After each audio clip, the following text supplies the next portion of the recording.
പ്രിയപ്പെട്ട സഹോദരി സഹോദരന്മാരെ, ഞങ്ങൾ നിങ്ങൾക്കായി ഒരു സദ്വാർത്തയുമായിട്ടാണ് വന്നിട്ടുള്ളത്.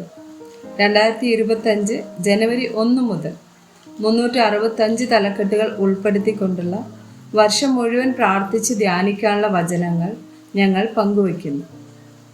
എല്ലാ ദിവസവും ഞങ്ങൾ ഒരു തലക്കെട്ടും അതുമായി ബന്ധപ്പെട്ട വചനങ്ങളും അയച്ചു തരുന്നതായിരിക്കും. വചനങ്ങൾ കേട്ട് ധ്യാനിച്ച് അനുഗ്രഹം പ്രാപിക്കാൻ ഞാൻ നിങ്ങളെ പ്രോത്സാഹിപ്പിക്കുകയാണ്. ദയവായി സബ്സ്ക്രൈബ് ചെയ്യുകയും നിങ്ങളുടെ കൂട്ടുകാരുമായി പങ്കുവയ്ക്കുകയും ചെയ്യുക. നന്ദി.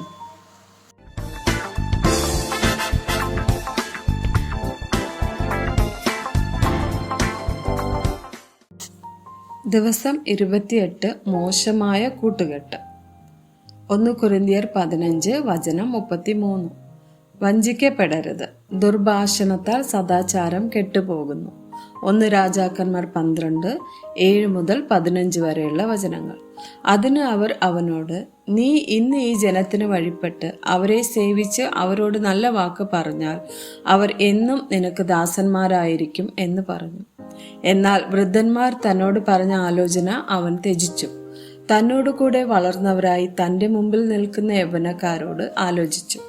നിന്റെ അപ്പൻ ഞങ്ങളുടെ മേൽ വച്ചിരിക്കുന്ന നുകം ഭാരം കുറച്ചു തരയണം എന്നിങ്ങനെ എന്നോട് സംസാരിച്ചിട്ടുള്ള ഈ ജനത്തോട് നാം ഉത്തരം പറയേണ്ടതിന് നിങ്ങൾ എന്താലോചന പറയുന്നു എന്ന് അവരോട് ചോദിച്ചു. അവനോട് കൂടെ വളർന്നിരുന്ന യൗവനക്കാർ അവനോട്, നിന്റെ അപ്പൻ ഭാരമുള്ള നുകം ഞങ്ങളുടെ മേൽ വെച്ചു, നീ അത് ഞങ്ങൾക്ക് ഭാരം കുറച്ചു തരയണമെന്ന് നിന്നോട് പറഞ്ഞ ഈ ജനത്തോട് എൻ്റെ ചെറുവിരൽ എൻ്റെ അപ്പൻ്റെ അരയേക്കാൾ വണ്ണമുള്ളതായിരിക്കും. എൻ്റെ അപ്പൻ നിങ്ങളുടെ മേൽ ഭാരമുള്ള നുകം വെച്ചിരിക്കെ ഞാൻ നിങ്ങളുടെ നുകത്തിന് ഭാരം കൂട്ടും. എൻ്റെ അപ്പൻ നിങ്ങളെ ചമ്മട്ടി കൊണ്ട് ദണ്ഡിപ്പിച്ചു, ഞാനോ തേളുകളെ കൊണ്ട് നിങ്ങളെ ദണ്ഡിപ്പിക്കും എന്നിങ്ങനെ നീ ഉത്തരം പറയണം എന്ന് പറഞ്ഞു. 3-ാം ദിവസം എൻ്റെ അടുക്കൽ വീണ്ടും വരുവിൻ എന്ന് രാജാവ് പറഞ്ഞതുപോലെ യൊരോബെയാമും സകല ജനവും 3-ാം ദിവസം റഹബയാമിൻ്റെ അടുക്കൽ ചെന്നു. എന്നാൽ രാജാവ് ജനത്തോട് കഠിനമായി ഉത്തരം പറഞ്ഞു. വൃദ്ധന്മാർ തന്നോട് പറഞ്ഞ ആലോചനയെ അവർ ത്യജിച്ചു.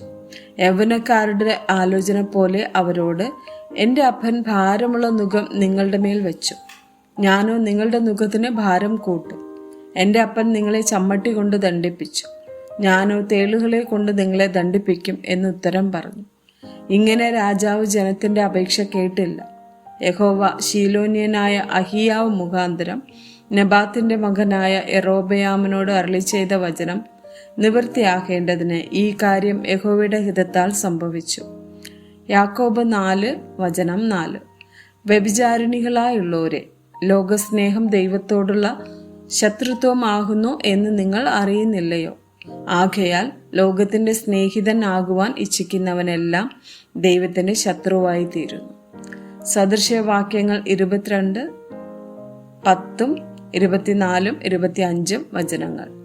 പരിഹാസിയെ നീക്കി കളയുക, അപ്പോൾ പിണക്കം പോയിക്കൊള്ളും, കലഹവും നിന്ദയും നിന്നുപോകും. കോപശീലനോട് സഖിത്വം അരുത്, ക്രോധമുള്ള മനുഷ്യനോട് കൂടെ നടക്കുകയും അരുത്. നീ അവൻ്റെ വഴികളെ പഠിപ്പാനും നിന്റെ പ്രാണൻ കെണിയിൽ അകപ്പെടുവാനും സംഗതി വരരുത്. സദൃശവാക്യങ്ങൾ 23 വചനം 9. ഭോഷൻ കേൾക്കെ നീ സംസാരിക്കരുത്, അവൻ നിന്റെ വാക്കുകളുടെ ജ്ഞാനത്തെ നിരസിച്ച് കളയും. സദൃശവാക്യങ്ങൾ 24 21 22 വചനങ്ങൾ. മകനെ, യഹോവയെയും രാജാവിനെയും ഭയപ്പെടുക, മത്സരികളോട് ഇടപെടരുത്, അവരുടെ ആപത്ത് പെട്ടെന്ന് വരും, 2 കൂട്ടർക്കും വരുന്ന നാശം ആരറിയുന്നു. സദൃശവാക്യങ്ങൾ 25 വചനം 19. കഷ്ടകാലത്ത് വിശ്വാസപാതകനെ ആശ്രയിക്കുന്നത് മുറിഞ്ഞ പല്ലും ഉളുക്കിയ കാലും പോലെ ആകുന്നു. 1 ശമൂവേൽ 20 1 മുതൽ 4 വരെയുള്ള വചനങ്ങൾ. ദാവീദ് രാമായിലെ നയ്യോത്തിൽ നിന്ന് ഓടി യോനാഥാന്റെ അടുക്കൽ ചെന്നു. ഞാൻ എന്ത് ചെയ്തു? എൻ്റെ കുറ്റം എന്ത്? നിന്റെ അപ്പൻ എന്നെ കൊല്ലുവാൻ അന്വേഷിക്കേണ്ടതിന് അവനോട് ഞാൻ ചെയ്ത പാപം എന്ത് എന്ന് ചോദിച്ചു. അവൻ അവനോട്, അങ്ങനെ ഭവിക്കരുതേ, നീ മരിക്കയില്ല. എൻ്റെ അപ്പൻ എന്നെ അറിയിക്കാതെ വലുതോ ചെറുതോ യാതൊന്നും ചെയ്യുവാറില്ല. പിന്നെ ഈ കാര്യം എന്നെ മറപ്പാൻ സംഗതി എന്ത്? അങ്ങനെ വരികയില്ല എന്ന് പറഞ്ഞു. ദാവീദ് പിന്നെയും അവനോട്, എന്നോട് നിനക്ക് പ്രിയമാകുന്നുവെന്ന് നിന്റെ അപ്പൻ നല്ലവണ്ണം അറിയുകയാൽ യോനാഥാൻ ദുഃഖിക്കാതിരിക്കേണ്ടതിന് അവൻ ഇത് ഗ്രഹിക്കരുത് എന്ന് അവൻ വിചാരിക്കുന്നു. എന്നാൽ യഹോവയാണ് നിന്നാണ്, എനിക്കും മരണത്തിനും മധ്യേ ഒരടി അകലം മാത്രമേയുള്ളൂ എന്ന് സത്യം ചെയ്തു പറഞ്ഞു. അപ്പോൾ യോനാഥാൻ ദാവീദിനോട്, നിന്റെ ആഗ്രഹം എന്ത്? ഞാൻ അത് ചെയ്തു തരും എന്ന് പറഞ്ഞു.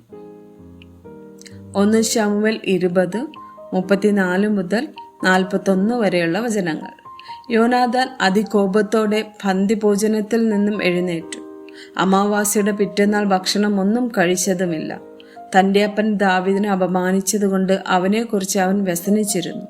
പിറ്റേന്നാൾ രാവിലെ ദാവീദുമായി നിശ്ചയിച്ചിരുന്ന സമയത്ത് യോനാഥാൻ ഒരു ചെറിയ ബാല്യക്കാരനോട് കൂടെ വയലിലേക്ക് പോയി. അവൻ തൻ്റെ ബാല്യക്കാരനോട്, ഓടിച്ചെന്ന് ഞാൻ എയ്യുന്ന അമ്പ് എടുത്തുകൊണ്ട് വാ എന്ന് പറഞ്ഞു. ബാല്യക്കാരൻ ഓടുമ്പോൾ അവൻ്റെ അപ്പുറത്തേക്ക് ഒരു അമ്പ് എയ്തു. യോനാഥാൻ എയ്ത അമ്പ് വീണെടുത്ത് ബാല്യക്കാരൻ എത്തിയപ്പോൾ യോനാഥാൻ ബാല്യക്കാരനോട്, അമ്പ് നിന്റെ അപ്പുറത്തല്ലയോ എന്ന് വിളിച്ചു പറഞ്ഞു. പിന്നെയും യോനാഥാൻ ബാല്യക്കാരനോട്, ബന്ധപ്പെട്ട് ഓടി വരിക, നിൽക്കരുത് എന്ന് വിളിച്ചു പറഞ്ഞു. യോനാഥാന്റെ ബാല്യക്കാരൻ അമ്പുകളെ പെറുക്കി യജമാനന്റെ അടുക്കൽ കൊണ്ടുവന്നു. എന്നാൽ യോനാഥാനും ദാവീദും അല്ലാതെ ബാല്യക്കാരൻ കാര്യമൊന്നും അറിഞ്ഞില്ല. പിന്നെ യോനാഥാൻ തന്റെ ആയുധങ്ങളെ ബാല്യക്കാരന്റെ പക്കൽ കൊടുത്തു. പട്ടണത്തിലേക്ക് കൊണ്ടുപോക എന്ന് പറഞ്ഞു. ബാല്യക്കാരൻ പോയ ഉടനെ ദാവീദ് തെക്കുവശത്ത് നിന്ന് എഴുന്നേറ്റ് വന്ന് 3 പ്രാവശ്യം സാഷ്ടാംഗം വീണ് നമസ്കരിച്ചു. അവർ തമ്മിൽ ചുംബനം ചെയ്ത് കരഞ്ഞു. ദാവീദോ ഉച്ചത്തിൽ കരഞ്ഞുപോയി. ആമേൻ.